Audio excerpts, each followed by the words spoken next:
Yeah, and that's one of the criticisms, that the American Family Association is so conservative on issues like gay rights and abortion that he would be alienating a more moderate, independent public if he actually decides to run for president. And by all indications, he probably will, or he probably will announce very quickly.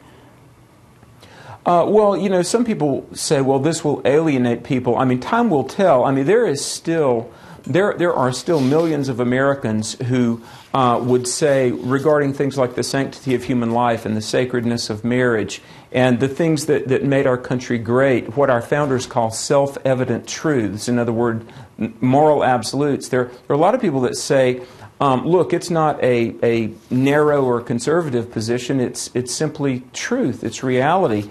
And so time will tell, but I believe there are still enough Americans that believe in what is right and good and true and virtuous and moral, that I believe if there's a candidate, whether it's Perry or whomever, a candidate that's courageous enough to speak up and stand up for what is right, I think the American people will get behind him. So far, I think Governor Sam Brownback of Kansas, his conservative Roman Catholic, he has agreed to go down there. Governor has invited, obviously, other 49 governors. But let me read you some of the comments that came in an article from a Dallas newspaper. This is from Katie Sherrod. She's an independent writer, producer, progressive Episcopalian activist from Fort Worth. She says, I would not participate in this event because I think it is a cynical use of prayer and fasting as political theater for the sole purpose of advancing Perry's presidential ambitions. What do you say to that? I say that is the fallacy of reductionism. Reductionism is saying that something is, quote, nothing but. Oh, that's nothing but political posturing. That's nothing but using political theater as a means to gain headlines. We don't know another person's heart.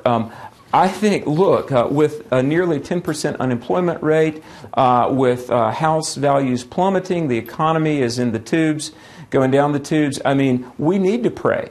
We really need to pray as a country. And, you know, and I'm not just saying this. I really know nothing about Perry's political aspirations or designs on the White House or not. I'm just saying as a Christian and as a patriot, that I think it's a wonderful thing. And for those that would look askance at this, I mean, look at the history of our country. The first governor to initiate a statewide day of prayer was Thomas Jefferson when he was governor of Virginia. Patrick Henry, who was 5-time governor of Virginia, Patrick Henry said this, that it cannot be emphasized too often or too strongly that this country was founded not by religionists, but by Christians. That's what Patrick Henry said.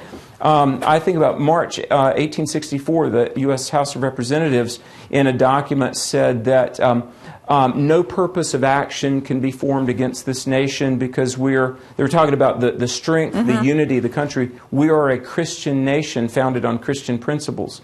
And so it's got to be pointed out that this is voluntary in August, this gathering for prayer for America. You don't want to come, you don't have to come. Well, this is This is another comment from Diehl Hudson. He's the president of the Catholic Advocate in Washington, D.C. This is a Catholic. He says, I mean, he likes the idea.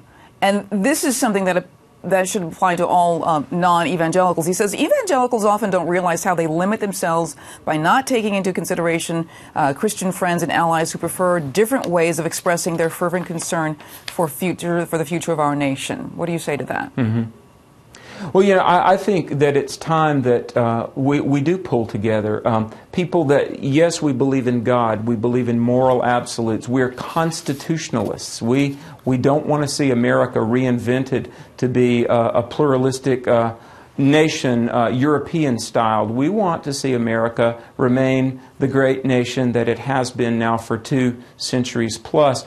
I know, let me say this, several junctures in our nation's history recently in the late 70s and 80s. I mean, there was, you know, there was a call to have people that were, you know, people of morals and believed in absolute truth to come together. And I would say that it helped Ronald Reagan get elected twice, and I think it helped Bush Sr. get elected. I will say I think the conservatives in this country, and especially religious conservatives, are kind of fragmented. I think there's some apathy and maybe a little bit of hopelessness.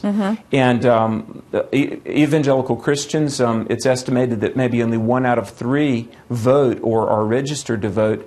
So, you know, thank God And by the way, let me say this. We're not talking about how you do church. We're talking about being salt and light in our culture, being a positive force for good. Evangelicals need to link arms with Roman Catholics and people that, as I said, believe in morality and truth and want to see the future years of our country be the best years yet. All right. Thank you very much. Dr. Alex McFarland, down at the Atlanta Bureau, thank you very much for joining us. Thanks, Lauren.